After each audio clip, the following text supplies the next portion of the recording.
Good evening from Case Western Reserve University's Beale Center here in Cleveland, Ohio. I'm Gwen Ifill of the NewsHour and Washington Week on PBS, and I welcome you to the first and the only vice presidential debate between Vice President Dick Cheney, the Republican nominee, and Senator John Edwards, the Democratic nominee.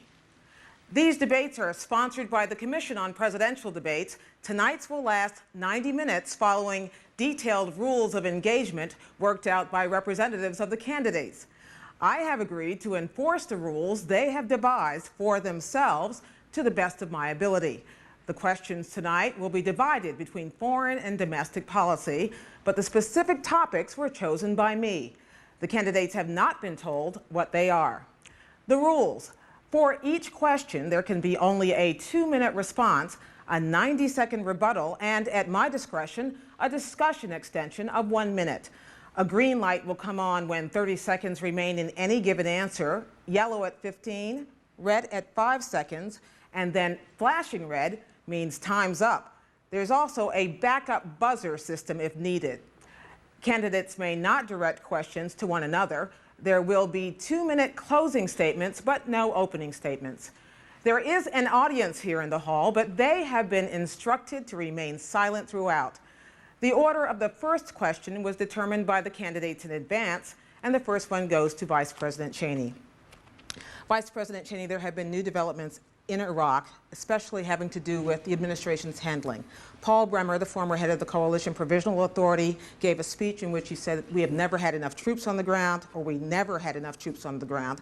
Donald Rumsfeld said he has not seen any hard evidence of a link between al-Qaeda and Saddam Hussein. Was this the fruit of a report that you requested, that you received a week ago, that showed there was no connection between Abu Musab al-Zarqawi and Saddam Hussein?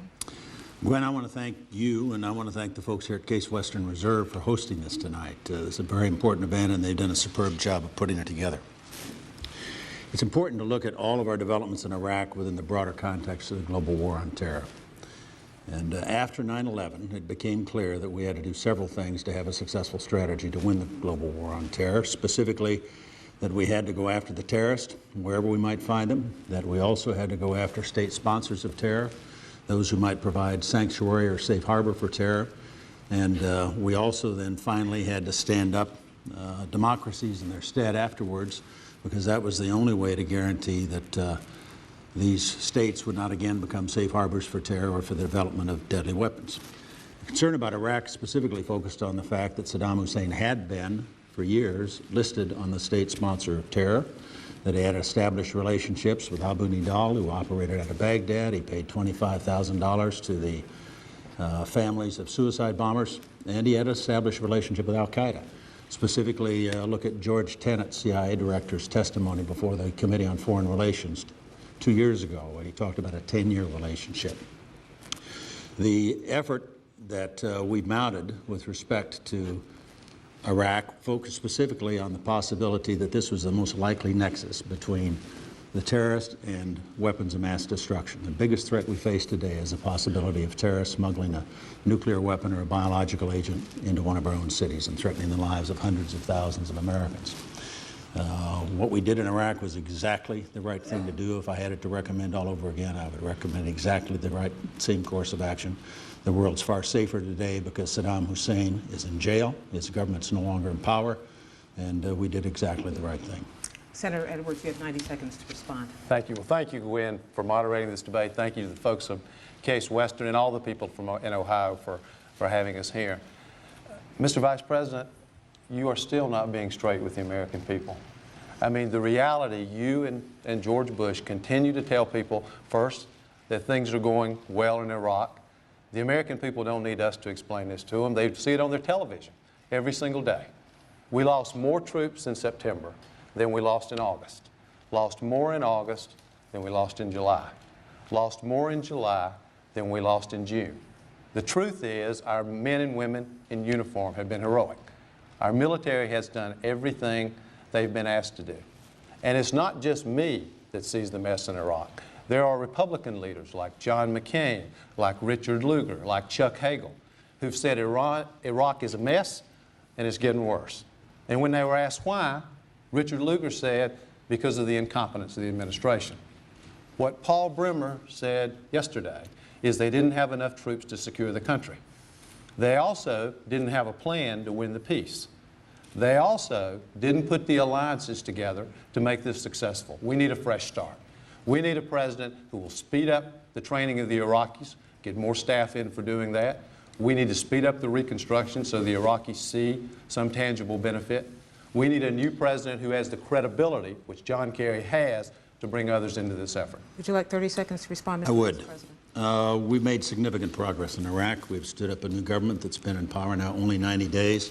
The notion of additional troops is talked about frequently, but the point of success in Iraq will be reached when we have turned governance over to the Iraqi people. They've been able to establish a democratic government. They're well on their way to doing that. They'll have free elections next January for the first time in history. We also are actively, rapidly training Iraqis to take on the security responsibility. Those two steps are crucial to success in Iraq. They're well in hand, well underway, and I'm confident that, in fact, we'll get the job done. You have 30 seconds. Yes, Mr. Vice President, there is no connection between the attacks of September 11th and Saddam Hussein. The 9/11 Commission has said it. Your own Secretary of State has said it. And you've gone around the country suggesting that there is some connection. There's not. And in fact, the CIA is now about to report that the connection between al-Qaeda and Saddam Hussein is tenuous at best. And in fact, the Secretary of Defense said yesterday that he knows of no hard evidence of the connection. We need to be straight with the American people. Time for a new question, but the same topic. This time to you, Senator Edwards. You and Senator Kerry have said that the war in Iraq was the wrong war at the wrong time. Does that mean that if you had been president and vice president, that Saddam Hussein would still be in power? Here's what it means. It means that Saddam Hussein needed to be confronted. John Kerry and I have consistently said that. It's why we voted for the resolution. But it also means it needed to be done the right way. And doing it the right way meant that we were prepared, that we gave the weapons inspectors time to find out what we now know, that in fact there were no weapons of mass destruction, that we didn't take our eye off the ball, which are al-Qaeda, Osama bin Laden, the people who attacked us on September the 11th. Now remember, we went into Afghanistan, which by the way was the right thing to do. That was the right decision. And our military performed terrifically there. But we had Osama bin Laden cornered at Tora Bora. We had the 10th Mountain Division up in Uzbekistan available. We had the finest military in the world on the ground. And what did we do?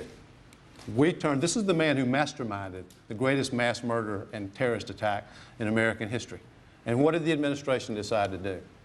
They gave the responsibility of capturing or killing Osama bin Laden to Afghan warlords who just a few weeks before had been working with Osama bin Laden. Our point in this is not complicated. We were attacked by al-Qaeda and Osama bin Laden. We went into Afghanistan, and very quickly, the administration made a decision to divert attention from that and instead to begin to plan for the invasion of Iraq. And these connections, and I want the American people to hear this very clearly, listen carefully to what the Vice President is saying, because there is no connection between Saddam Hussein and the attacks of September 11th, period. The 9/11 Commission has said that's true. Colin Powell has said it's true. But the Vice President keeps suggesting that there is. There is not. And in fact, any connection with al-Qaeda is tenuous at best. Mr. Vice President, you have 90 seconds to respond. The senator's got his facts wrong. I have not suggested there's a connection between Iraq and 9/11, but there's clearly an established Iraqi track record with terror. And the point is that that's the place where you're most likely to see the terrorists come together with weapons of mass destruction and the deadly technologies that Saddam Hussein had developed and used over the years. The fact of the matter is, the big difference here, Gwen, is that they are not prepared to deal with states that sponsor terror. They've got a very limited view about how to use U.S. military force to defend America. We heard Senator Kerry say the other night that there ought to be some kind of global test before U.S. troops are deployed preemptively to protect the United States. That's part of a track record that goes back to the 1970s when he ran for Congress the first time and said troops should not be deployed without UN approval. Then in the mid-'80s, he ran on the basis of cutting most of our major defense programs. In 1991, he voted against Desert Storm. It's a consistent pattern over time, of always being on the wrong side of defense issues. A little tough talk in the midst of a campaign or as part of a presidential debate cannot obscure a record of 30 years of being on the wrong side of defense issues, and they give absolutely no indication, based on that record, of being willing to go forward and aggressively pursue the war on terror with a kind of strategy that will work, that will defeat our enemies, and will guarantee that the United States doesn't again get attacked by the likes of al-Qaeda. We will return to that topic, but first I want to ask you, for 2 minutes, Senator Vice President Cheney. Tonight we mentioned Afghanistan. We believe that Osama bin Laden is hiding perhaps in a cave somewhere along the Afghan-Pakistan border. If you get a second term, what is your plan to capture him and then to neutralize those who have sprung up to replace him? Gwen, we've never let up on Osama bin Laden from day one. We've actively and aggressively pursued him. We've captured or killed thousands of al-Qaeda, various places around the world, and especially in Afghanistan. We'll continue to very aggressively pursue him, and I'm confident eventually we'll get him. The key to success in Afghanistan has been, again, to go in and go after the terrorists, which we've done, and also take down the Taliban regime, which had allowed them to function there, in effect sponsors, if you will, of the al-Qaeda organization. John Edwards, 2.5 years ago, 6 months after we went into Afghanistan, announced that it was chaotic, the situation was deteriorating, the warlords were about to take over. Here we are, 2.5 years later. We're 4 days away from a democratic election, first one in history in Afghanistan. We've got 10 million voters who've registered to vote, nearly half of them women. That election will put in place a democratically elected government that will take over next December. There's been enormous progress in Afghanistan in exactly the right direction, in spite of what John Edwards said 2.5 years ago. He just got it wrong. The fact is, as we go forward in Afghanistan, we will pursue Osama bin Laden and the terrorists as long as necessary. We're standing up Afghan security forces so they can take on responsibility for their own security. We'll keep U.S. forces there. We have about 16,000 there today, as long as necessary, to assist the Afghans in terms of dealing with their security situation, but they're making significant progress. We've got President Karzai is in power. They have done wonders, writing their own constitution for the first time ever. Schools are open, young girls are going to school, women are going to vote, women are even eligible to run for office. This is major, major progress. There will be democracy in Afghanistan. Make no doubt about it. Freedom is the best antidote to terror. Senator Edwards, you have 90 seconds to respond. Someone did get it wrong, but it wasn't John Kerry and John Edwards. They got it wrong. When we had Osama bin Laden cornered, they left the job to the Afghan warlords. They then diverted their attention from the very people who attacked us, who were at the center of the war on terror, and Osama bin Laden is still at large. Now, I want to go back to something the Vice President said just a minute ago, because these distortions are continuing. He said that, made mention of this global test. What John Kerry said, and it's just as clear as day to anybody who was listening, he said, we will find terrorists where they are and kill them before they ever do harm to the American people first. We will keep this country safe. He defended this country as a young man. He will defend this country as President of the United States. He also said very clearly that he will never give any country veto power over the security of the United States of America. Now, I know the Vice President would like to pretend that wasn't said, and the President would too, but the reality is it was said. Here's what's actually happened in Afghanistan, regardless of this rosy scenario that they paint on Afghanistan, just like they do Iraq. What's actually happened is they're now providing 75% of the world's opium. Not only are they providing 75% of the world's opium, large parts of the country are under the control of drug lords and warlords. Big parts of the country are still insecure. And the reality is the part of Afghanistan, eastern Afghanistan, where Osama bin Laden is one of the hardest places to control and the most insecure. Mr. Vice President, Gwen. 30 seconds. 20 years ago, we had a similar situation in El Salvador. We had guerrilla insurgency controlled roughly a third of the country, 75,000 people dead, and we held free elections. I was there as an observer on behalf of the Congress. The human drive for freedom, the determination of these people to vote was unbelievable. And as the terrorists would come in and shoot up polling places, as soon as they left, the voters would come back and get in line and would not be denied the right to vote. And today, El Salvador is a whale of a lot better because we held free elections. The power of that concept is enormous. And it will apply in Afghanistan, and it will apply as well in Iraq. And the Vice President just said that we should focus on state sponsors of terrorism. Iran has moved forward with its nuclear weapons program. They're more dangerous today than they were 4 years ago. North Korea has moved forward with their nuclear weapons program, gone from 1 to 2 nuclear weapons to 6 to 8 nuclear weapons. This Vice President has been an advocate for over a decade for lifting sanctions against Iran, the largest state sponsor of terrorism on the planet. It's a mistake. We should not only not lift them, we should strengthen those sanctions. New question to you, Senator Edwards, but I don't want to let go of the global test question first, because I want people to understand exactly what it is, as you said, that Senator Kerry did say. Yes, ma'am. He said you've got to do, good. He was asked about preemptive action at the last debate. He said you've got to do it in a way that passes the test, that passes the global test, where your countrymen, your people understand fully why you're doing what you're doing and can prove to the world that you did it for legitimate reasons. What is a global test if it's not a global veto? Well, let me say first, he said in the same segment, I don't remember precisely where it was connected with what you just read, but he said, point blank, we will never give anyone a veto over the security of the United States of America. What he's saying is we're going to go back to the proud tradition of the United States of America and presidents of the United States of America for the last 50 to 75 years. First, we're going to actually tell the American people the truth. We're going to tell them the truth about what's happening. We're not going to suggest to them that things are going well in Iraq or any place else, when in fact they're not. We're going to make sure that the American people know the truth about why we're using force and what the explanation for it is. And it's not just the American people. We're also going to make sure that we tell the world the truth. Because the reality is, for America to lead, for America to do what it's done for 50 years before this president and vice president came into office, it is critical that we be credible. It is critical that they believe that when America takes action, they can trust what we're doing, what we say at the United Nations, what we say in direct conversations with leaders of other countries. They need to know that the credibility of the United States is always good, because they will not follow us without that.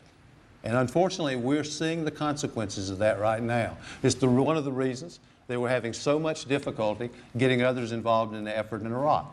You know, we've taken 90% of the coalition casualties. American taxpayers have borne 90% of the cost of the effort in Iraq. And we see the result of there not being a coalition. The first Gulf War cost America $5 billion. We're at $200 billion and counting. John Kerry will never give control over the security of the United States of America to any other country. We will not outsource our responsibility to keep this country safe. Mr. Vice President, you have 90 seconds to respond. Well, Gwen, the 90% figure is just dead wrong. When you include the Iraqi security forces that have suffered casualties, as well as the allies, they've taken almost 50% of the casualties in operations in Iraq, which leaves the U.S. with 50%, not 90%. With respect to the cost, it wasn't $200 billion. You probably weren't there to vote for that, but the $120 billion is in fact what has been allocated to Iraq. The rest of it's for Afghanistan and the global war on terror. The allies have stepped forward and agreed to reduce and forgive Iraqi debt to the tune of nearly $80 billion by one estimate. That plus $14 billion they promised in terms of direct aid puts the overall allied contribution financially at about $95 billion. Not to the $120 billion we've got, but better than 40%. So your facts are just wrong, Senator. You also have a situation where you talk about credibility. It's awfully hard to convey a sense of credibility to allies when you voted for the war and then you declared wrong war, wrong place, wrong time. You voted for the war and then you voted against supporting the troops when they needed the equipment, the fuel, the spare parts, and the ammunition and the body armor. You're not credible on Iraq because of the enormous inconsistencies that John Kerry and you have cited time after time after time during the course of the campaign. Whatever the political pressures the moment requires, that's where you're at. but you've not been consistent, and there's no indication at all that John Kerry has a conviction to successfully carry through on the war on terror. Senator Edwards, you have 30 seconds. What the Vice President has just said is just a complete distortion. The American people saw John Kerry on Thursday night. They don't need the Vice President or the President to tell them what they saw. They saw a man who was strong, who had conviction, who is resolute, who made it very clear that he will do everything that has to be done to find terrorists, to keep the American people safe. He laid out his plan for success in Iraq, made it clear that we were committed to success in Iraq. We have to be, because we have troops on the ground there and because they've created a haven for terrorists. Mr. Vice President, you have 30 seconds. Your rhetoric, Senator, would be a lot more credible if there was a record to back it up. There isn't. And you cannot use talk tough during the course of a 90-minute debate in a presidential campaign to obscure 30-year record in the United States Senate and prior to that by John Kerry, who has consistently come down on the wrong side of all the major defense issues that he's faced as a public official. Mr. Vice President, a new question for you. You have 2 minutes to respond. When the President says that Senator Kerry is emboldening enemies, and you say that we could get hit again if voters make the wrong choice in November, are you saying that it would be a dangerous thing to have John Kerry as president? I'm saying specifically that I don't believe he has the qualities we need in a commander-in-chief, because I don't think, based on his record, that he would pursue the kind of aggressive policies that need to be pursued if we're going to defeat these terrorists. We need to battle them overseas so we don't have to battle them here at home. I'm not challenging John Kerry's patriotism.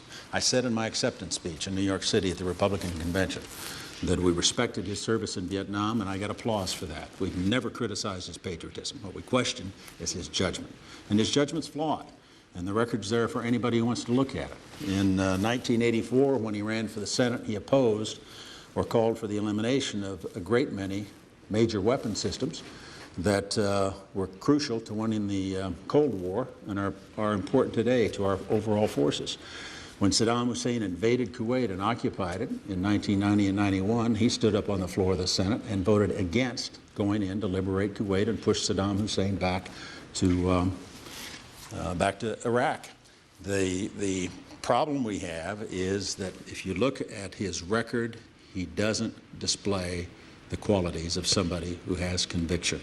And with respect to this particular operation, we've seen a situation in which first they voted to commit the troops, to send them to war, John Edwards and John Kerry. Then they came back, and when the question was whether or not you provide them with the resources they needed, body armor, spare parts, ammunition, they voted against it. I couldn't figure out why that happened initially, and then I looked and figured out that what was happening was Howard Dean was making major progress in the Democratic primaries, running away with the primaries based on an anti-war record. So they, in effect, decided they would cast an anti-war vote, and they voted against the troops. Now, if they couldn't stand up to the pressures that Howard Dean represented, how can we expect them to stand up to al-Qaeda? Senator Edwards, you have 90 seconds to respond. Thank you. One thing that's very clear is that a long resume does not equal good judgment. I mean, we've seen over and over and over the misjudgments made by this administration. I want to go back to what the Vice President just said, because it's a continuation of the things he's been doing, unfortunately, on the campaign trail. It's a continuation of what he began his first answer with tonight. John Kerry has voted for the biggest military appropriations bill in the country's history. John Kerry has voted for the biggest intelligence appropriations in the country's history. This Vice President, when he was Secretary of Defense, cut over 80 weapon systems, including the very ones he's criticizing John Kerry for voting against. These are weapon systems, a big chunk of which the Vice President himself suggested we get rid of after the Cold War. The reality is that John Kerry has consistently supported the very men that he served with in Vietnam and led on the $87 billion. It was clear at the time of that vote that they had no plan to win the peace.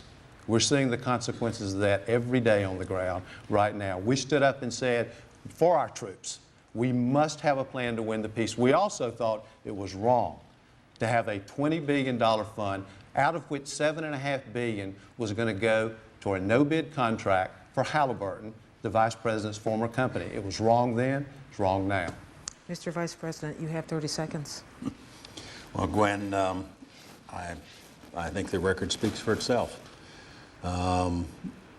These are two individuals who have been for the war when the headlines were good and against it when their poll ratings were bad.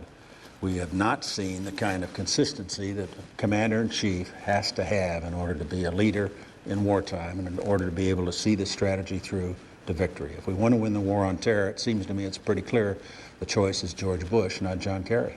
And John Kerry has been absolutely clear and consistent from the beginning that we must stay focused on the people who attacked us, that Saddam Hussein was a threat that needed to be addressed directly, that the weapons inspectors needed to have time to do their job. Had they had time to do their job, they would have discovered what we now know, that in fact Saddam Hussein had no weapons, that in fact Saddam Hussein has no connection with 9/11, that in fact Saddam Hussein has little or no connection with Al-Qaeda. Senator Edwards, new question to you, and you have 2 minutes to respond. Part of what you have said, and Senator Kerry have said, that you're going to do in order to get us out of the problems in Iraq is to internationalize the effort. Yet French and German officials have both said they have no intention, even if John Kerry is elected, of sending any troops into Iraq for any peacekeeping effort. Does that make your effort or your plan to internationalize this effort seem kind of naive? Well, let's start with what we know. What we know is that the President and the Vice President have not done the work to build the coalition that we need. So dramatically different than the first Gulf War. We know that they haven't done it, and we know they can't do it. They didn't, by the way, just reject the Allies going in the lead up to the war. They also rejected them in the effort to do the reconstruction in Iraq. And that has consequences. What we believe is, as part of our entire plan for Iraq, and we have a plan for Iraq. They have a plan for Iraq too, more of the same. We have a plan for success. And that plan includes speeding up the training of a military. We have less than half of the staff that we need there to complete that training. Second, make sure that the reconstruction is sped up in a way that the Iraqis see some tangible benefit for what's happening. And by the way, if we need to, we can take Iraqis out of Iraq to train them. If it's not secure enough, it's so dangerous on the ground that they can't be trained there, we can take them out of Iraq for purposes of training.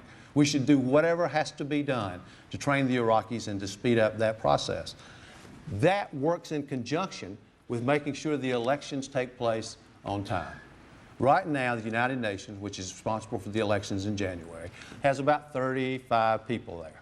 Now that's compared with a much smaller country like East Timor, where they had over 200 people on the ground. You need more than 35 people to hold an election in Cleveland, much less in Iraq.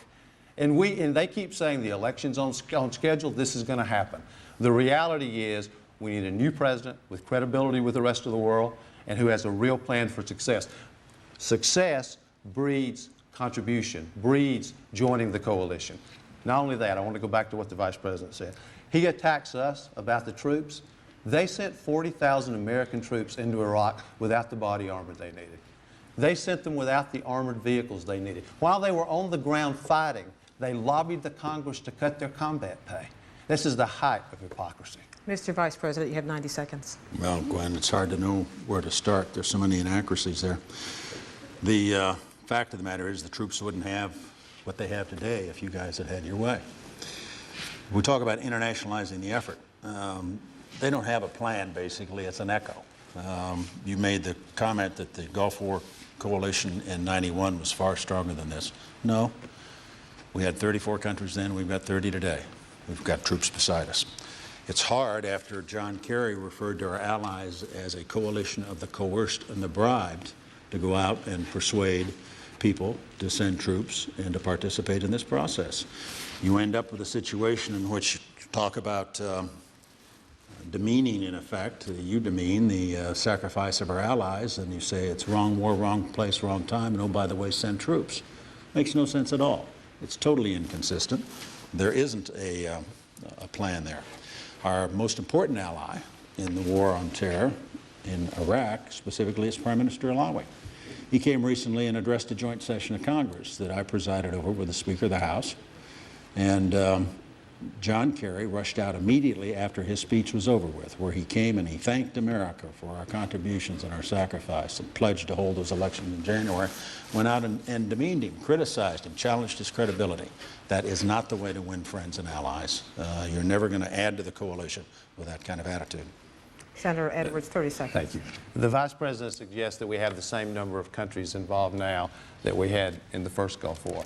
First Gulf War cost the American people $5 billion. And regardless of what the Vice President says, we're at $200 billion and counting.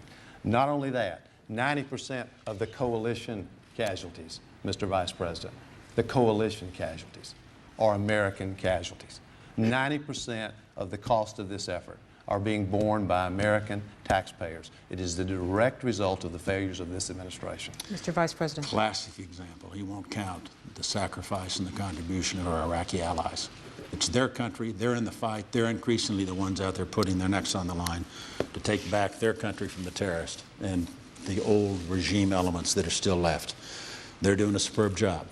And for you to demean their sacrifice, it strikes me as beyond the pale. It is indeed. You suggested that somehow they shouldn't count because you want to be able to say that the Americans are taking 90% of the sacrifice. You cannot succeed in this effort if you're not willing to recognize the enormous contribution the Iraqis are increasingly making to their own future.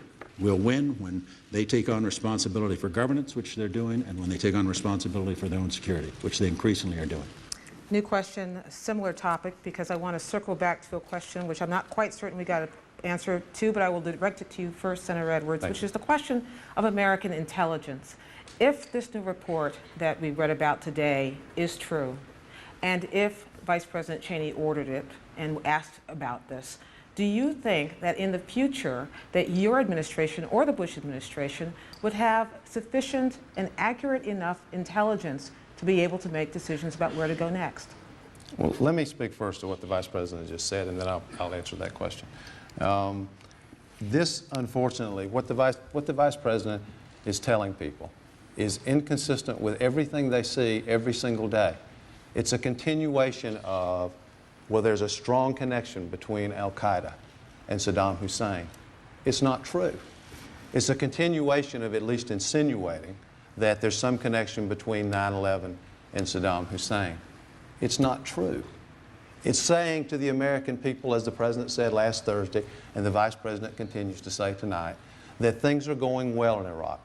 Contrary to what people who have been there have seen, including Republican leaders, contrary to what everyone in America sees on their television every day, Americans being kidnapped, people being beheaded, parts of the country under the control of insurgents, even today under the control of the insurgents. The Vice President has still not said anything about what Mr. Bremer said about the failure to have adequate troops, the failure to be able to secure the country in the short term. You know, remember shock and awe? Look at where we are now. And it's a direct result of the failure to plan, the failure to have others involved in this effort. This is not an accident. Now, let me go back to your question. If we want to do the things that need to be done to keep this country safe, we can't be dragged kicking and screaming to it. One thing that everybody does agree on is that 9/11 did change things. But what's happened is this administration opposed the creation of a 9/11 commission to find out why it happened and what we needed to do. They opposed the creation of a Department of Homeland Security, and then they were for it. We can't react that way. We must be more aggressive. With John Kerry as President of the United States, we are committed to immediately implementing all of the reforms suggested by the 9/11 Commission so that we have the information we need to find terrorists and crush them before they hurt us. Mr. Vice President. Gwen, the story that appeared today about this report is one I asked for. I ask an awful lot of questions. That's part of my job as Vice President. CIA spokesman was quoted in that story as saying they'd not yet reached the bottom line, and there's still debate over this question of the relationship between Zarqawi and Saddam Hussein. The report also points out that at one point some of Zarqawi's people were arrested. Saddam personally intervened to have them released, supposedly at the request of Zarqawi. But let's look at what we know about Mr. Zarqawi. We know he was running a terrorist camp, training terrorists in Afghanistan prior to 9/11. We know that when we went into Afghanistan that he then migrated to Baghdad. He set up shop in Baghdad where he oversaw the poisons facility up at Kermal where the terrorists were developing ricin and other deadly substances to use. We know he's still in Baghdad today. He is responsible for most of the major car bombings that have killed or maimed thousands of people. He's the one you will see on the evening news beheading hostages. He is without question a bad guy. He is without question a terrorist. He was, in fact, in Baghdad before the war, and he's in Baghdad now after the war.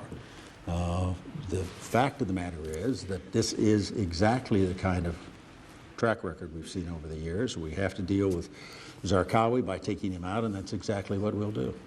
Mr. Vice President, in June of 2000, when you were still CEO of Halliburton, you said that U.S. businesses should be allowed to do business with Iran because, quote, unilateral sanctions almost never work. After 4 years as Vice President now, and with Iran having been declared by your administration as part of the axis of evil, do you still believe that we should lift sanctions on Iran? No, I do not. And Gwen, at the time I was talking specifically about this question of unilateral sanctions. What happens when we impose unilateral sanctions is, unless there's a collective effort, then other people move in and take advantage of the situation, and you don't have any impact except to penalize American companies. We've got sanctions on Iran now.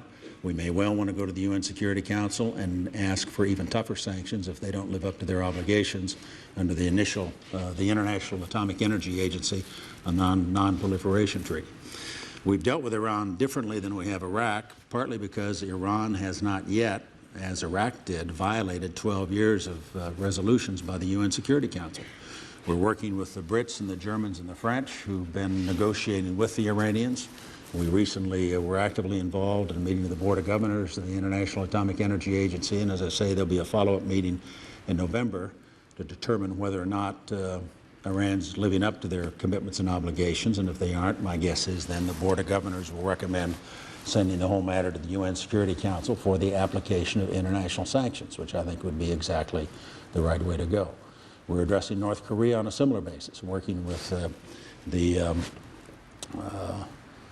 Chinese, the South Koreans, the Japanese, and others to try to bring them around. One of the great byproducts, for example, of what we did in Iraq and Afghanistan is that 5 days after we captured Saddam Hussein, Muammar Gaddafi in Libya came forward and announced that he was going to surrender all of his nuclear materials to the United States, which he has done. This was one of the biggest sources of proliferation in the world today in terms of the threat that was represented by that. The suppliers network that provided that, headed by Mr. A.Q. Khan, has been shut down. We've made major progress in dealing here with a major issue with respect to nuclear proliferation. We'll continue to press very hard on the North Koreans and the Iranians as well. Senator Edwards. Well, the Vice President talks about there being a member or someone associated with al-Qaeda in Iraq. There are 60 countries who have members of al-Qaeda in them. How many of those countries are we going to invade? Not only that, he talks about Iran. The reality about Iran is Iran has moved forward with their nuclear weapons program on their watch. They ceded responsibility to dealing with it to the Europeans.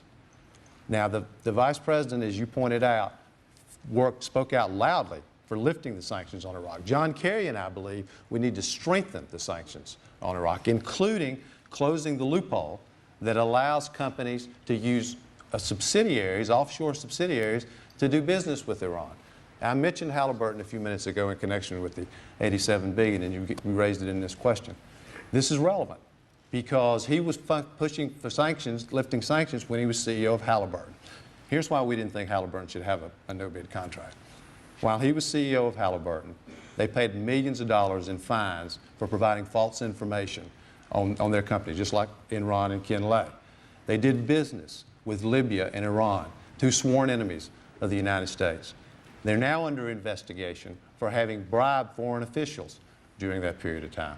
Not only that, they've gotten a $7.5 billion no-bid contract in Iraq, and instead of part of their money being withheld, which is the way it's normally done, because they're under investigation, they've continued to get their money. Mr. Vice President? I could respond, Gwen, but it's going to take more than 30 seconds. Well, that's all you've got. Well, the reason they keep mentioning Halliburton is because they're trying to throw up a smoke screen. They know the charges are false. They know that if you go, for example, to factcheck.com, an independent website sponsored by the University of Pennsylvania, you can get the specific details with respect to Halliburton. It's an effort that they've made repeatedly to try to confuse the voters and to raise questions, but there's no substance of the charges. 30 seconds. These are the facts. The facts are the Vice President's company that he was CEO of, that did business with sworn enemies of the United States, paid millions of dollars in fines for providing false financial information, that's under investigation for bribing foreign officials. The same company that got a $7.5 billion no-bid contract, the rule is that part of their money is supposed to be withheld when they're under investigation, as they are now, for having overcharged the American taxpayer.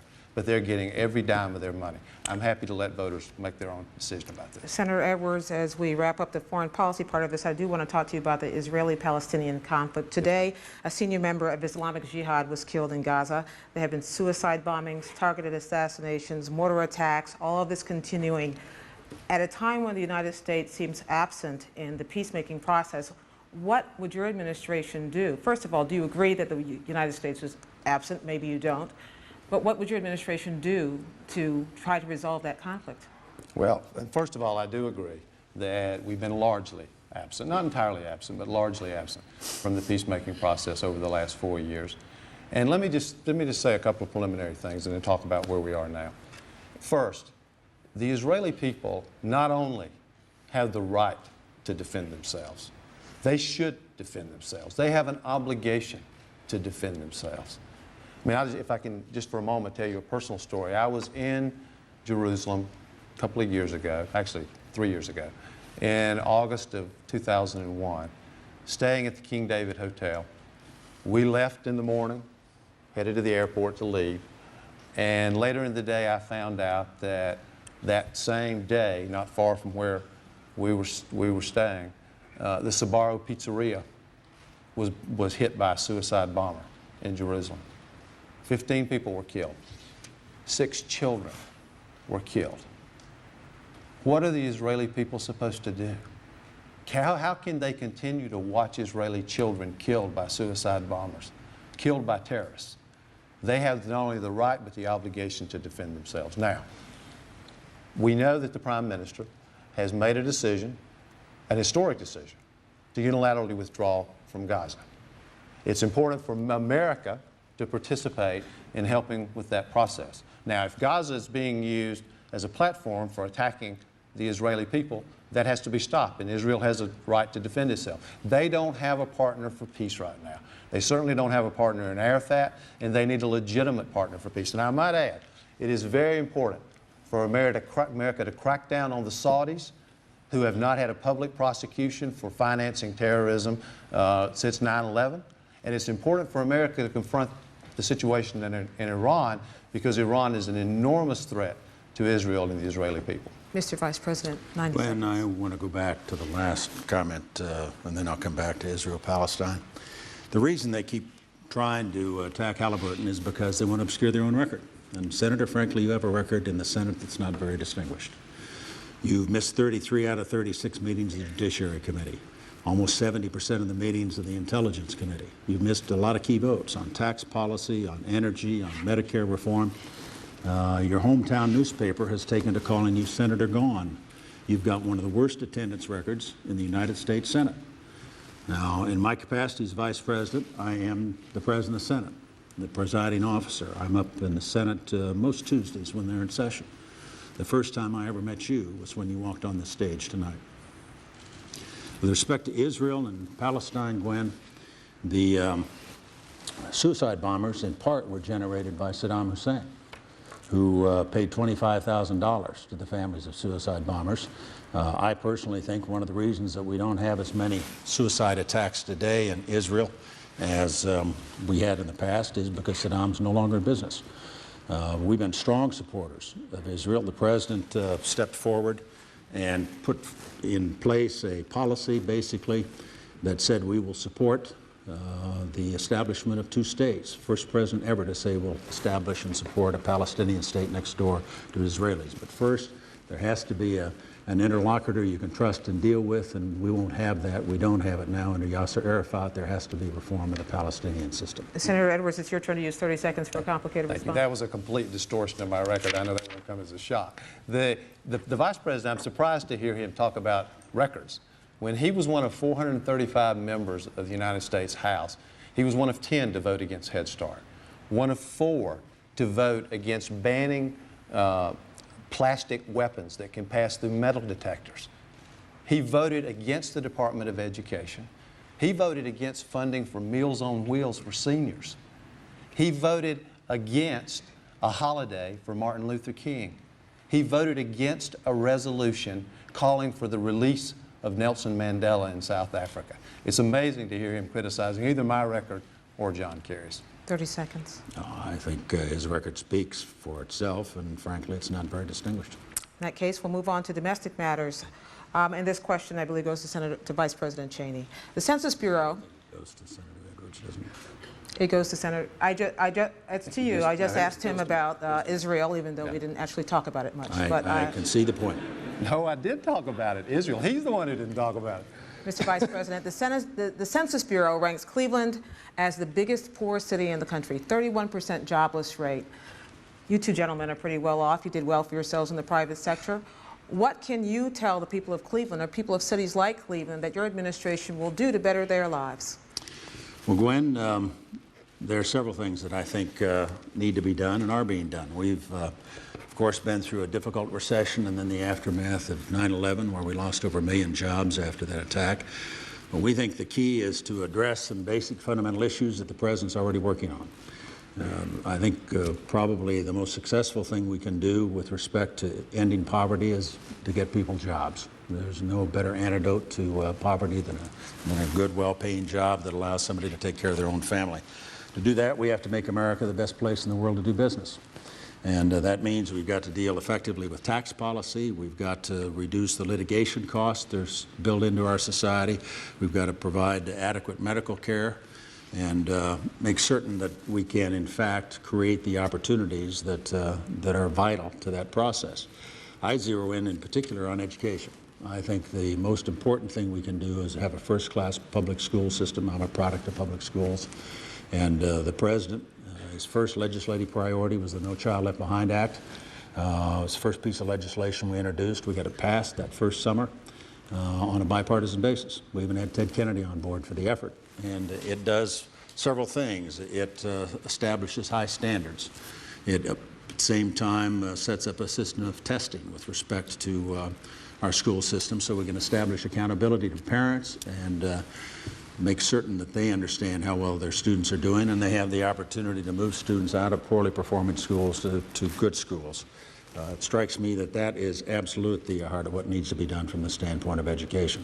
It's also important as we go forward in the next term, we want to be able to take what we've done for elementary education and move it into the secondary education. It's working.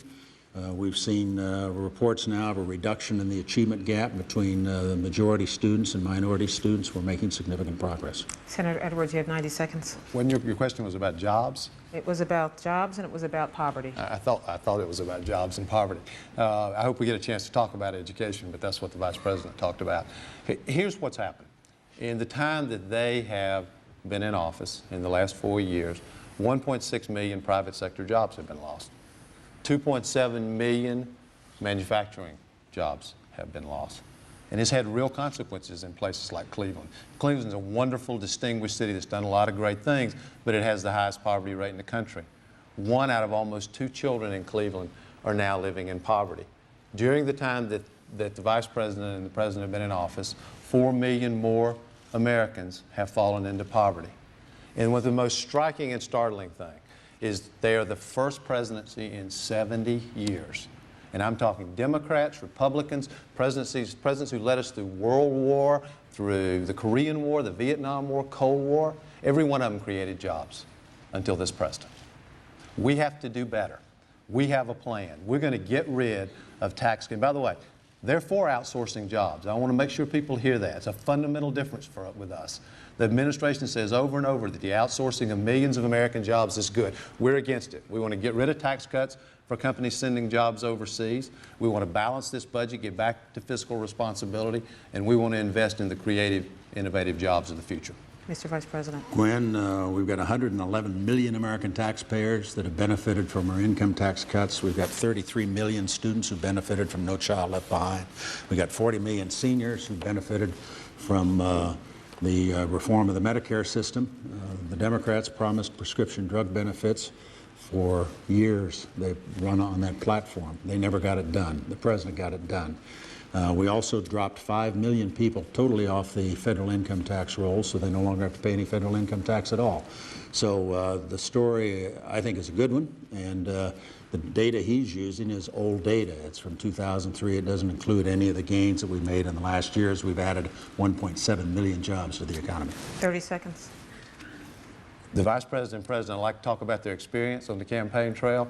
Millions of people have lost their jobs. Millions have fallen into poverty. If family incomes are down while the cost of everything is going up, medical costs up the highest they've ever been over the last 4 years. We have this mess in Iraq. Mr. Vice President, I don't think the country can take 4 more years of this kind of experience. This next question goes to you, Senator Edwards.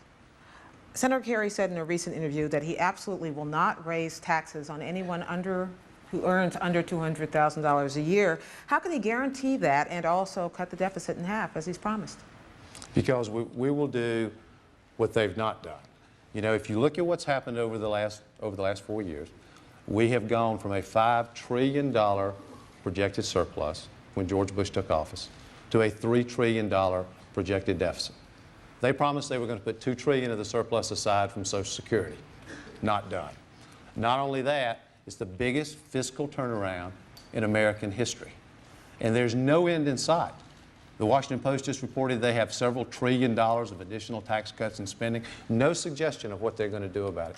John Kerry and I believe we have a moral responsibility not to leave trillions of dollars of debt to our children and our grandchildren. So here's what we're going to do, to answer your question.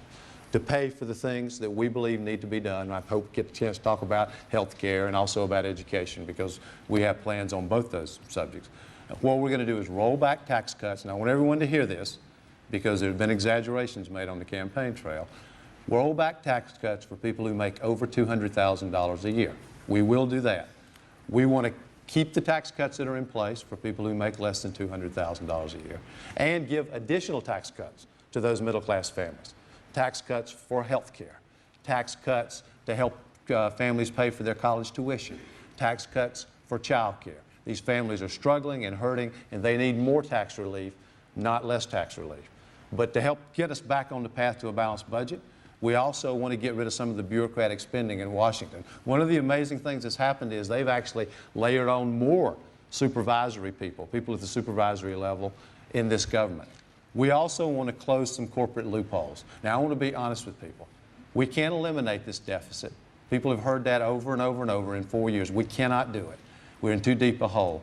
But we can cut the deficit in half, and we can move this country back on a path to fiscal responsibility. You have 90 seconds, Mr. Vice President. Gwen, the Kerry record on taxes is one basically of voting for a large number of tax increases, 98 times in the United States Senate. There's a fundamental philosophical difference here between the President and myself, who believe that we ought to let the American people keep more of what they earn, and we ought to empower them to have more control over their own lives. I think the Kerry Edwards approach basically is to raise taxes and to give government more control over the lives of individual citizens. We think that's the wrong way to go. There's a fundamental difference of opinion here. They talk about the top bracket and going after only those people in the top bracket. Well, the fact of the matter is a great many of our small businesses pay taxes under the personal income taxes rather than the corporate rate. And about 900,000 small businesses will be hit if you do, in fact, do what they want to do with the top bracket. That's not smart, because 7 out of 10 new jobs in America are created by small businesses. You do not want to tax them. Bad idea to increase the burden on those folks. The Senator himself said during the course of the primaries that the Kerry plan would drive us deeper into deficit. Those were the Senator's words about about his running mate. Fact of the matter is, the President and I will go forward to make the tax cuts permanent. That's good policy. That's what we ought to do. But with fiscal restraint, we'll also drive the deficit down 50% in the course of the next 5 years. 30 seconds, Senator Thank Edwards. you. We are committed to cutting back anything in our programs that need to be cut back to get us back on a path to fiscal responsibility. John Kerry, Mr. Vice President, has voted or co-sponsored over 600 times tax cuts for the American people. Over 600 times. And there is a philosophical difference between us and them. We are for more tax cuts for the middle class than they're for, have been for the last 4 years. But we are not for more tax cuts for multimillionaires. They are. And it is a fundamental difference in what we think needs to be done in this country. You have 30 seconds, Mr. Vice President. Yesterday, the President signed an extension of the middle class tax cuts, the 10% bracket, the marriage penalty relief, and the increase in the child tax credit. Senators Kerry and Edwards weren't even there to vote for it when it came to final passage. Next question goes to you, Mr. Vice President. I want to read something you said 4 years ago at this very setting. Freedom means freedom for everybody. You said it again recently when you were asked about legalizing same-sex unions, and you used your family as an experience, your family experience as a context for your remarks. Can you describe then your administration's support for a constitutional ban on same-sex unions? Gwen, you're right. 4 years ago in this debate, the subject came up, and I said then and believe today that freedom does mean freedom for everybody. People ought to be free to choose any arrangement they want. It's really no one else's business. That's a separate question from the issue of whether or not government should sanction or approve or give some sort of authorization, if you will, to these relationships. Traditionally, that's been an issue for the states. States have regulated marriage, if you will. That would be my preference. In effect, what's happened is that in recent months, especially in Massachusetts, but also in California, but in Massachusetts, we had the Massachusetts Supreme Court direct the the legislature in Massachusetts to modify their constitution to allow gay marriage. And the fact is that the President felt that it was important to make it clear that that's the wrong way to go as far as he's concerned. Now, he sets policy for this administration, and I support the President. Senator Edwards, 90 seconds. Yes. Let me say first on an issue that the Vice President said in his last answer before we got to this question, talking about tax policy.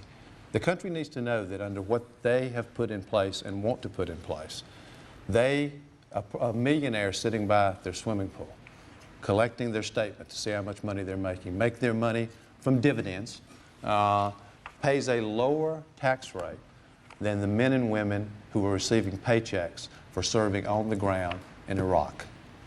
Now, they may think that's right. John Kerry and I do not. We don't just value wealth, which they do. We value work in this country. And it is a fundamental value difference between them and us. Now, as to this question, let me say first that I think the Vice President and his wife love their daughter. I think they love her very much. And you can't have anything but respect for the fact that they're willing to talk about the fact that they have a gay daughter, the fact that they embrace her. It's a wonderful thing. And there are millions of parents like that who love their children, who want their children to be happy. And I believe that marriage is between a man and a woman, and so does John Kerry. I also believe there should be partnership benefits for gay and lesbian couples in long-term committed relationships. But we should not use the Constitution to divide this country. No state for the last 200 years has ever had to recognize another state's marriage. This is using the Constitution as a political tool. It's wrong. New question, but same subject. Sure. As the Vice President mentioned, John Kerry comes from the state of Massachusetts, which has taken as big a step as any state in the Union to legalize gay marriage. Yet both you and Senator Kerry say you oppose it. Are you trying to have it both ways? No, I think we both said the same thing all along. We both believe that, this goes on to the end of what I just talked about, we both believe that marriage is between a man and a woman. But we also believe that gay and lesbian couples, those who have been in long-term relationships, deserve to be treated respectfully. They deserve to have benefits. For example, a gay couple now has a very difficult time, one, visiting the other when they're in the hospital, or, for example, if heaven forbid, one of them were to pass away, they have trouble even arranging the funeral. I mean, those are not the kind of things that John Kerry and I believe in. I suspect the Vice President himself does not believe in that. But we do believe that marriage should be between a man and a woman. And I want to go back, if I can, to the question you just asked, which is this constitutional amendment. I want to make sure people understand that the President is proposing a constitutional amendment to ban gay marriage that is completely unnecessary. Under the law of this country for the last 200 years, no state has been required to recognize another state's marriage. Let me just be simple about this. My state of North Carolina would not be required to recognize a marriage from Massachusetts, which you just asked about. There is absolutely no purpose in the law and in reality for this amendment. It's nothing but a political tool. And it's being used in an effort to divide this country on an issue that we should not be dividing America on. We ought to be talking about issues like health care and jobs and what's happening in Iraq, not using an issue that divides this country in a way that's solely for political purposes. It's wrong. Mr. Vice President, you have 90 seconds. Well, Gwen, let me simply thank the Senator for the kind words he said about my family and our daughter. I appreciate that very much. You're welcome. That's it. That's it. Okay, then we'll move on to the next question. This one is for you. Mr. Vice President, President Bush has derided John Kerry for putting a trial lawyer in the ticket. You yourself have said that lawsuits are partly to blame for higher medical costs.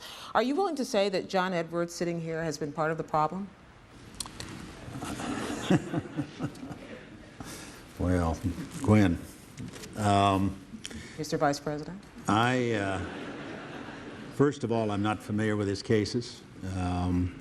My concern is specifically with what's happened to our medical care system because of rising malpractice insurance rates, because we failed to adequately reform our medical liability structure. I was in New Mexico the other day. I met with a group of OB/GYN docs, and they were deeply concerned because they were fearful that there'd be another increase in malpractice insurance rates as a result of what they believe are frivolous lawsuits, and that would put them out of business. One doctor indicated that her rates have gone up so much that she's now to the point where she is screening patients. She won't take high-risk patients anymore because of the danger that will generate a lawsuit, and a lawsuit will put her out of business. This has had a devastating impact on a lot of communities. My home state of Wyoming, we've lost the top insurer, malpractice insurance in the state. The rates for a general practitioner have gone from $40,000 a year to $100,000 a year for an insurance policy. We think this has a devastating impact on the quality of health care. As I say, high-risk patients don't get covered anymore. We've lost 1 out of 11 OB/GYN practitioners in the country.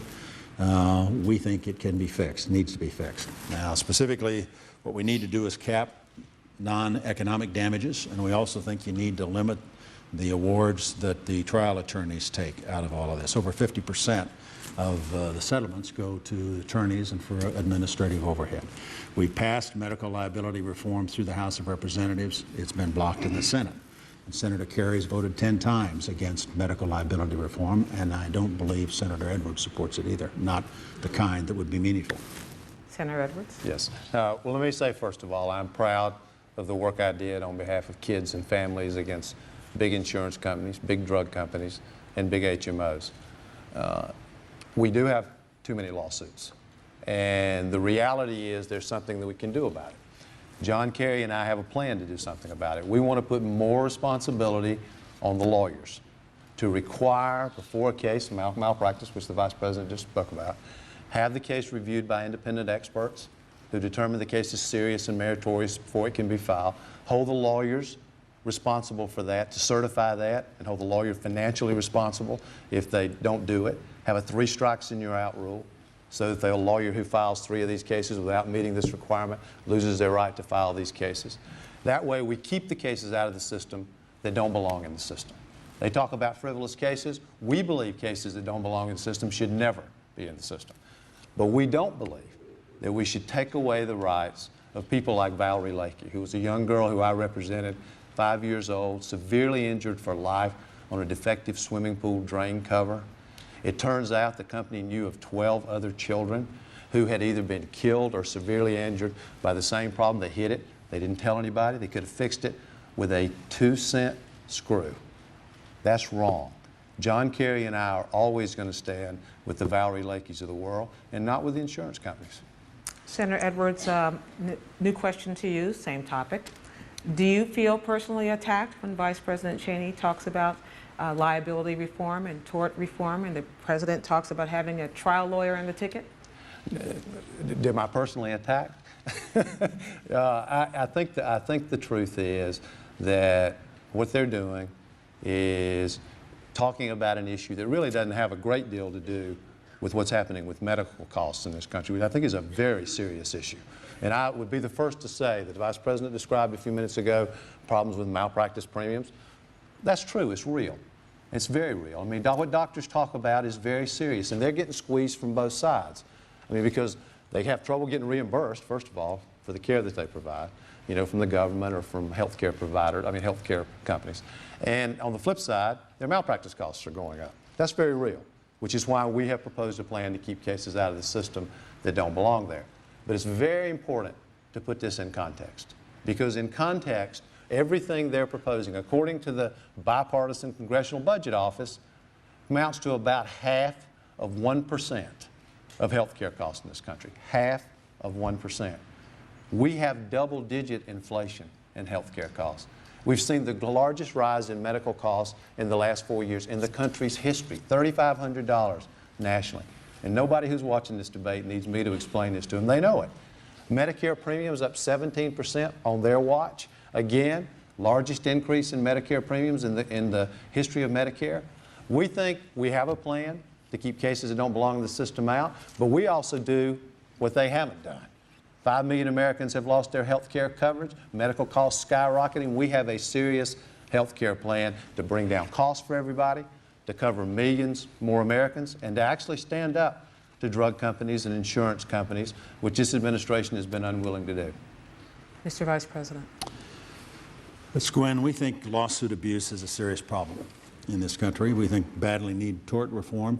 I was in Minnesota the other day where I visited an aircraft manufacturing plant. It's a great success story. This is a company that started 20 years ago with nothing. Today they're the second leading producer of piston-driven aircraft in the country.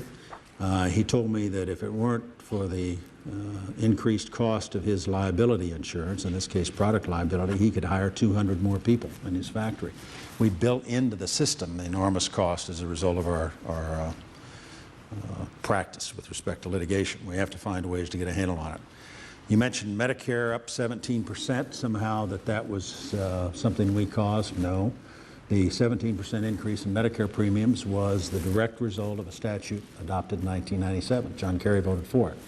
It establishes a formula for Part B of Medicare that says, in effect, it has to cover 25% of the cost of the program, and the reason the money had to go in to the trust fund was to make certain that we could cover those eligible for benefits.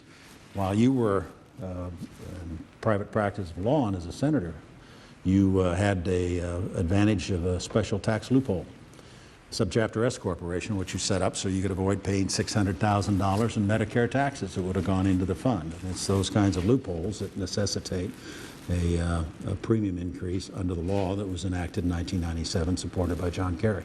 You have 30 seconds to respond. Well, first of all, I've paid all the taxes that I owe. When the Vice President was CEO of Halliburton, they took advantage of every offshore loophole available. They had multiple offshore companies that were avoiding taxes. Those are the kind of things we ought to be closed. They ought to be closed. They ought to be closed for anybody. They ought to be closed whether they're personal, and they ought to be closed whether they apply to a corporation. But the reality is health care costs are going up every day for the American people, and I hope we're going to get a chance to talk more about health care. 30 seconds, Mr. Vice President. We've done a lot to reduce the cost of health care. The Medicare drug benefit that we'll be providing to seniors beginning in '06 will provide upwards of $1,300 a year to help them buy prescription drugs. The drug savings, drug discount card that's now available saves an estimated 15 to 30% off the cost of prescription drugs for senior citizens. So we're moving in as many areas as we can to make certain we hold down and reduce health care costs. I will talk to you about health care, Mr. Vice President. You have 2 minutes, but in particular, I want to talk to you about AIDS, and not about AIDS in China or Africa, but AIDS right here in this country, where black women between the ages of 25 and 44 are 13 times more likely to die of the disease than their counterparts. What should the government's role be in helping to end the growth of this epidemic? Well, this is a great tragedy, Gwen, when you think about the enormous cost here in the United States and around the world of the AIDS epidemic, pandemic, really. Millions of lives lost, millions more infected and facing a very bleak future. In some parts of the world, we've got the entire sort of productive generation has been eliminated as a result of AIDS. All that's left are old folks and kids. Nobody to do the basic work that runs an economy. The President's been deeply concerned about it. He has moved and proposed and gotten through the Congress authorization for $15 billion to help in the international effort, to be targeted in those places where we need to do everything we can through a combination of education as well as providing the kinds of medicines that will help people control the infection. Here in the United States, we made significant progress. I had not heard those numbers with respect to African American women. I was not aware that it was that severe an epidemic there, because we have made progress in terms of the overall rate of AIDS infection, and I think primarily through a combination of education and public awareness, as well as the development as a result of research of drugs that allow people to live longer lives even though they are infected. Obviously, we need to do more of that. Senator Edwards, you have 90 seconds. Yes, well, first, with respect to what's happening in Africa and Russia and other places around the world, the Vice President spoke about the $15 billion for AIDS. John Kerry and I believe that needs to be doubled. And I might add, on the first year of their commitment, they came up significantly short of what they had promised. We probably won't get a chance to talk about Africa. Let me just say a couple of things. The AIDS epidemic in Africa, which is killing millions and millions of people, and is a frightening thing, not just for the people of Africa, but also for the rest of the world. That, combined with the genocide that we're now seeing in Sudan, are two huge moral issues for the United States of America, which John Kerry spoke about eloquently last Thursday night. Here at home, we need to do much more. And the Vice President spoke about doing research, making sure we have the drugs available, making sure that we do everything possible to have prevention. But it's a bigger question than that. You know, we have 5 million Americans who've lost their health care coverage in the last 4 years. 45 million Americans without health care coverage. We have children who don't have health care coverage. If kids and adults don't have access to preventative care, if they're not getting the health care that they need day after day after day, the possibility of not only developing AIDS and having a life-threatening problem, but the problem of developing other life-threatening diseases is there every day of their lives. Okay, we'll move on. This goes to you, Senator Edwards, and you have 2 minutes. 10 men and women have been nominees of their party since 1976 to be vice president. Out of those 10, you have the least governmental experience of any of them. What qualifies you to be a heartbeat away? The American people want in their president and in their vice president basically 3 things. They want to know that their president and their vice president will keep them safe. They want to know that they have good judgment. And they want to know that you'll tell them the truth. John Kerry and I will tell the American people the truth. During the time that I have served on the Intelligence Committee in the Senate, traveling to some of the places we've talked about tonight, Afghanistan, Pakistan, the Middle East, Turkey, meeting with leaders of NATO, I have a very clear idea of what has to be done to keep this country safe. The threats we face, terrorism, killing terrorists and stopping them before they can do damage to us, making sure that we stop the spread of nuclear weapons. I agree with John Kerry from Thursday night It's the danger of a nuclear weapon getting in the hands of terrorists is one of the greatest threats that America faces. But the one thing that we know from this administration is, and I first of all, I don't claim to have the long political resume that Vice President Cheney has. That's just the truth.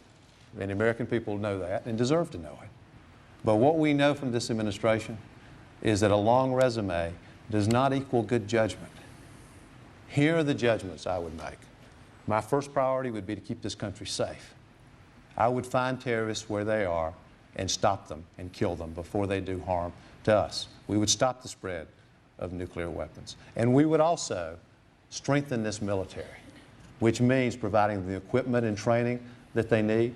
We want to raise the active duty forces by 40,000, double the special forces so we can find terrorists where they are, and provide the kind of support for families, health care, housing that they deserve while their loved ones are serving and protecting us. Mr. Vice President, you have 90 seconds. You want me to answer a question about his qualifications? That was the question. I see. Well, I think the important thing in picking a vice president probably varies from president to president. Different presidents have approached it in different ways. When George Bush asked me to sign on, it obviously wasn't because he was worried about carrying Wyoming. We got 70% of the vote in Wyoming, although those 3 electoral votes turned out to be pretty important last time around. What he said he wanted me to do was to sign on because of my experience, to be a member of the team, to help him govern. And that's exactly the way he's used me. And I think from the perspective of the nation, it's worked in our relationship in this administration. I think it's worked in part because I've made it clear that I don't have any further political aspirations myself. And I think that's been an advantage. I think it allows the president to know that my only agenda is his agenda. I'm not worried about what some precinct committeemen in Iowa were thinking of me with respect to the next round of caucuses in 2008. It's a very significant responsibility when you consider that at a moment's notice you may have to take over as President of the United States and make all those decisions. It's happened several times in our history, and I think that probably is the most important consideration in picking a vice president, somebody who could take over. You have 30 seconds if you'd like to. Actually, the most important thing I've learned from this process is what I now know about John Kerry. I knew him before, I know him better now. The one candidate who's led troops in battle. He was a prosecutor, putting people behind crime, behind bars to protect neighborhoods from crime. Fought for 100,000 cops on the street. Went with John McCain to Vietnam to find out what happened to our POWs. And the American people saw for themselves on Thursday night the strength, resolve, and backbone that I myself have seen in John Kerry. He is ready to be Commander-in-Chief. Mr. Vice President, you have 30 seconds. Well, I clearly believe that George W. Bush should be a better Commander-in-Chief. He's already done it for 4 years, and he's demonstrated without question the conviction, the vision, the determination to win this war against terror. He understands it's a global conflict that reaches from the United States all the way around the globe to Jakarta. And those very special qualities are vital in a Commander-in-Chief, and I think the President has them, and I'm not at all convinced his opponent does. Mr. Vice President, picking up on that, you both just sang the praises of the tops of your ticket without mentioning them by name at all. Explain to us why you are different from your opponent, starting with you, Mr. Vice President. Why I am different from John Edwards. Well, in some respects, I think probably there are more similarities than there are differences in our personal story.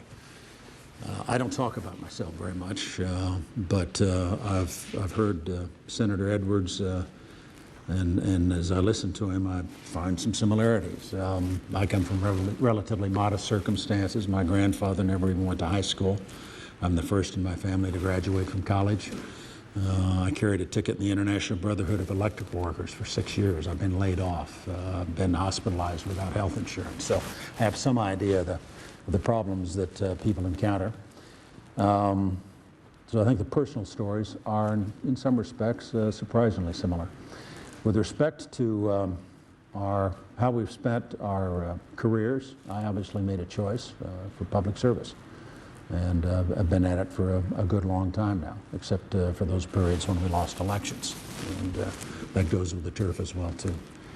I'm absolutely convinced that the threat we face now, the idea of a terrorist in the middle of one of our cities with a nuclear weapon, is very real, and that we have to use extraordinary measures to deal with it. I feel very strongly that the significance of 9/11 cannot be underestimated. It forces us to think in new ways about strategy, about national security, about how we structure our forces, and about how we use U.S. military power. Some people say we should wait until we are attacked before we use force. I would argue we've already been attacked. We lost more people on 9/11 than we lost at Pearl Harbor. And I'm a very strong advocate of a very aggressive policy of going after the terrorists and those who support terror. Senator Edwards, you have 90 seconds. Mr. Vice President, we were attacked, but we weren't attacked by Saddam Hussein. And one thing that John Kerry and I would agree with you about is that it is... You just used John Kerry's name. Oh, I'm sorry, I broke the rule. One thing that we agree about is the need to be offensive in going after terrorists. The reality is that the best defense is a good offense, which means America returning to its proud tradition of the last 75 years, of once again leading strong coalitions so we can get at these terrorist cells where they are before they can do damage to us and to the American people. John Kerry made clear on Thursday night that, I'm sorry, I broke it wrong. We made clear on Thursday night that we will do that and we will do it aggressively. But there are things that need to be done to keep this country safe that have not yet been done. For example, 3 years after 9/11, we find out that the administration still does not have a unified terrorist watch list. It's amazing. 3 years, what are we waiting for? You know, we still don't have one list that everyone can work off of to see if terrorists are entering this country. We're screening passengers going on to airplanes, but we don't screen the cargo. There are so many things that could be done to keep this country safe. You have to be strong and you have to be aggressive, but we also have to be smart. And there are things that have not been done that need to be done to keep the American people safe. Would you like to respond? 30 seconds? No. Okay, we'll move on. This goes to Senator Edwards. Flip-flopping has become a recurring theme in this campaign, you may have noticed. Senator Kerry changed his mind about whether to vote to authorize the president to go to war. President Bush changed his mind about whether Homeland Security Department was a good idea or 9/11 Commission was a good idea. What's wrong with a little flip-flop every now and then? Well, first of all, let me say that John Kerry has, I can use his name now? No, you can't. Okay. John Kerry has been, as have I, been completely consistent about Iraq. I mean, we made very clear from the beginning, and not afterthought, we said it at the time, that we had to confront Saddam Hussein and that we had to have a coalition and a plan to be successful. And the Vice President didn't say much about it in your earlier question, but Paul Bremer has now made clear that they didn't have enough troops and they didn't have a plan. And the American people are seeing the results of that every single day, in spite of the proud and courageous service of our men and women in uniform. Now, flip-flops. Now, they should know something about flip-flops. I mean, they've seen a lot of it during their administration. They were first against a 9/11 Commission, then they were for it.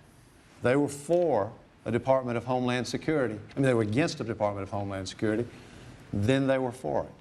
They said they were going to put $2 trillion of the surplus when they came into office aside to protect Social Security. Then they changed their minds. They said that they supported the troops. And then, while our troops were on the ground in Iraq and Afghanistan, they went to the Congress and lobbied to have their combat pay cut. They said that they were going to do something about health care in this country. And they've done something. They've made it worse. They said that they were going to fund their No Child Left Behind. $27 billion short today. Over and over, this administration has said one thing and done another. This president said, I listened to him the other night in the 2000 debate, saying, I'm for a national patient's bill of rights. I know something about this. John McCain and Senator Kennedy and I wrote it, got it passed in the Senate. We don't have a patient's bill of rights because of one man today, the President of the United States. They've gone back and forth. Mr. Vice President. Well, Gwen, I can think of a lot of words to describe Senator Kerry's position on Iraq.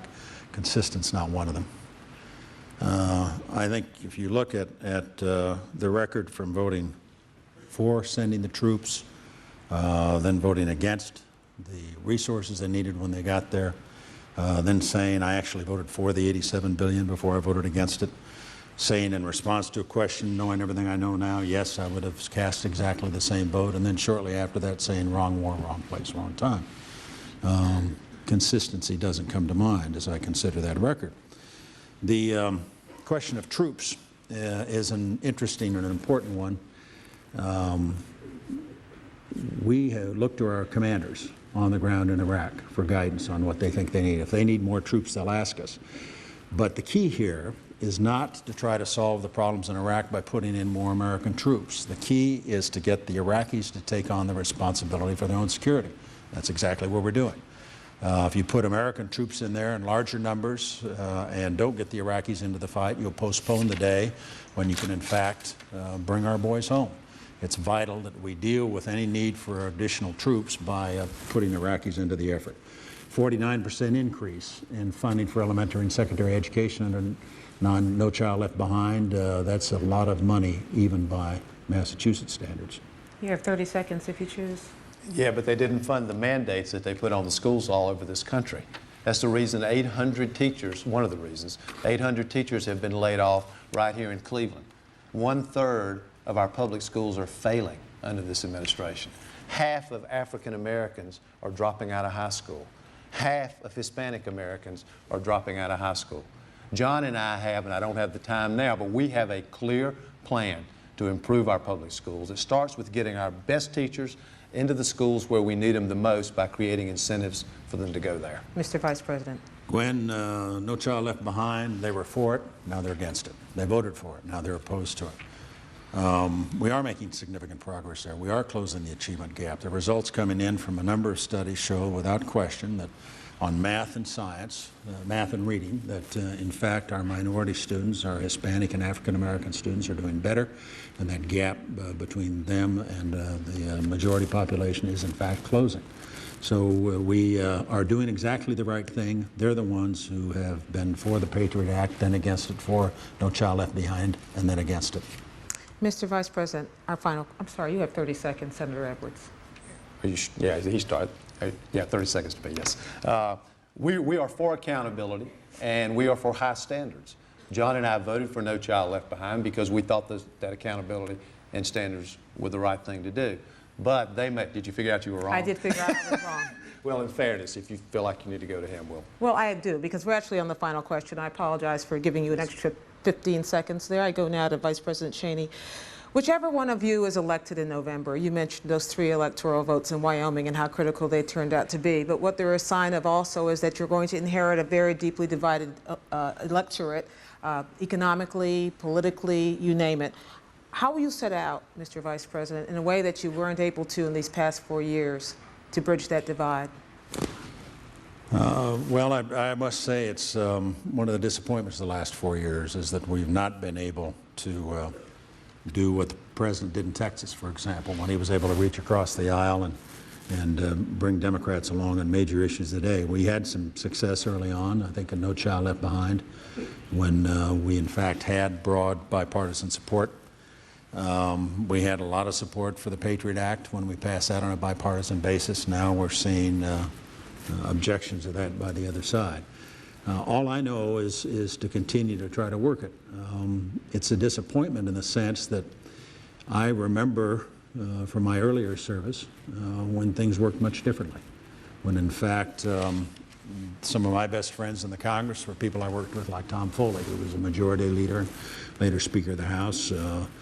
One of my strongest allies in Congress when I was Secretary of Defense was Jack Murtha, a Democrat who was chairman of the Defense Appropriations Subcommittee.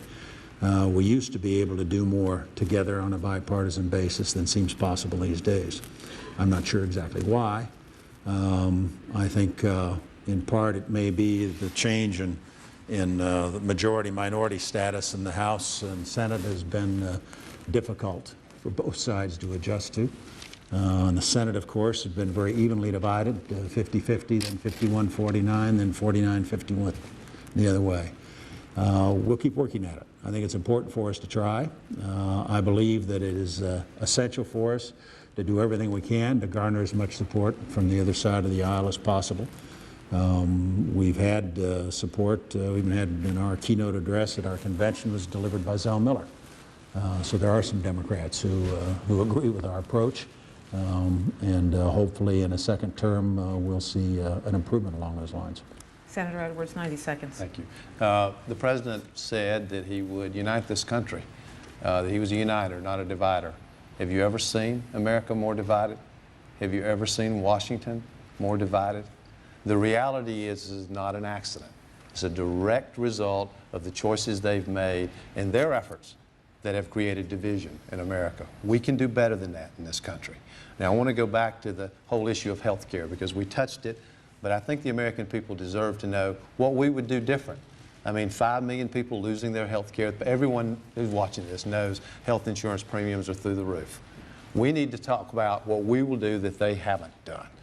First, we're going to make the same health care that's available to members of Congress available to all Americans. We're going to cover all kids. Not only that, we're going to bring down costs by pooling the catastrophic costs. So we bring down premiums, and we're going to give tax breaks directly to families, save them up to $1,000 a year, and to businesses. The Vice President talked about that a few minutes ago, so that they can provide health care to their employees. And we're also going to finally do something about the cost of prescription drugs. They've blocked allowing prescription drugs into this country from Canada. We're going to allow it. They would not allow the government to use its negotiating power to get discounts for seniors. We're going to allow it. We're also going to stand up to the drug companies and do something about these drug company ads on television, which are out of control. You have 30 seconds to respond to that, Mr. Vice President. Well, Gwen, it's hard to know where to start. The fact of the matter is the most important and significant change in health care in the last several years was the Medicare reform bill this year. It's the most sweeping change in 40 years. Medicare used to pay for heart bypass surgery, but didn't pay for the prescription drugs that might allow you to avoid it. The fact is that when that came up, Senator Kerry and Senator Edwards voted against it. It'll provide prescription drug benefits to 40 million senior citizens. It's a very, very significant piece of legislation.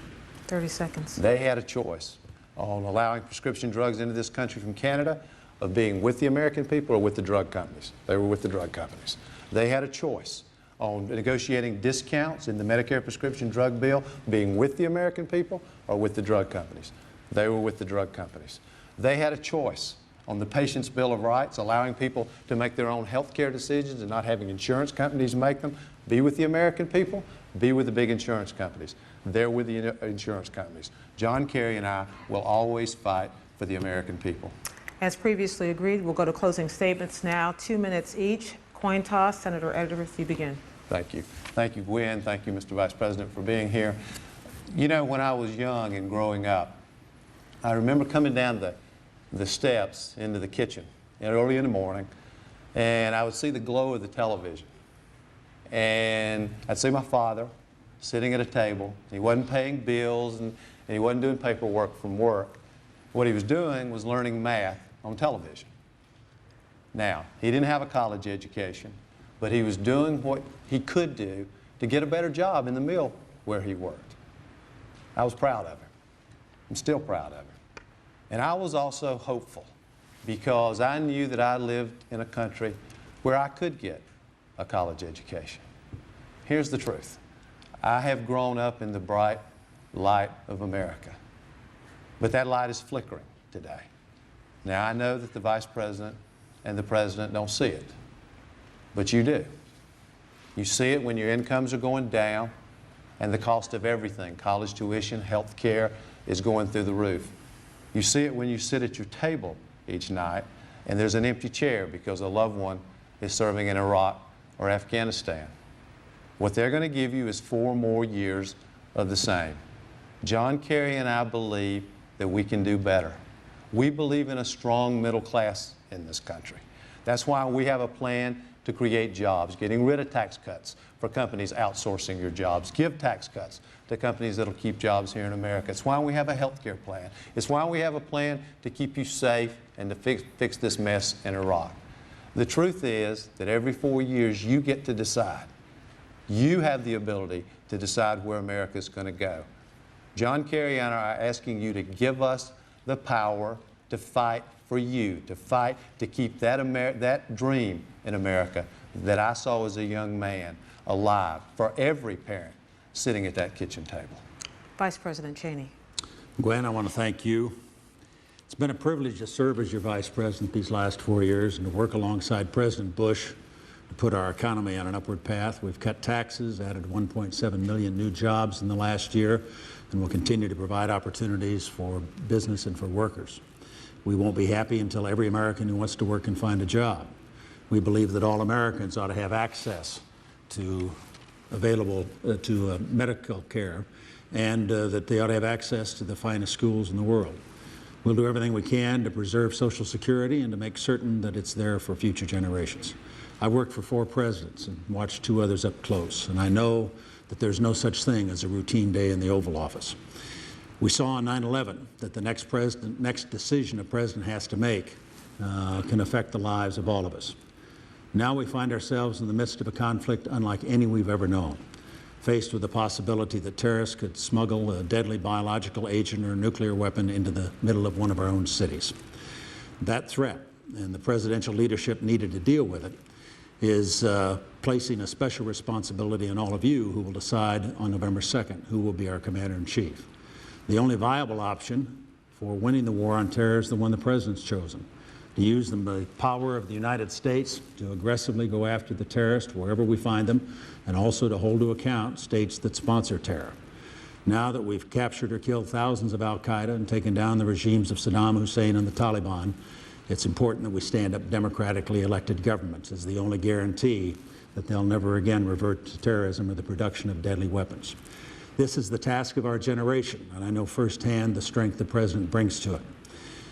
The overall outcome will depend upon the ability of the American people and the strong leadership of the President to meet all the challenges that we'll face in the days and years ahead. I'm confident we can do it. And with that, we come to the end of tonight's debate. On behalf of the Commission and the candidates, I'd like to extend a special thank you to the students and administration here at Case Western Reserve University. A reminder, the second presidential debate takes place this coming Friday at Washington University in St. Louis, Missouri. Charles Gibson of ABC News will serve as moderator of that encounter, where the candidates will field questions from an audience. Then on October 13th, from Arizona State University in Tempe, Arizona, Bob Schaefer of CBS News will moderate a debate on domestic issues. For now, thank you, Vice President Cheney, Senator Edwards. From Cleveland, Ohio, I'm Gwen Ifill. Thank you and good night.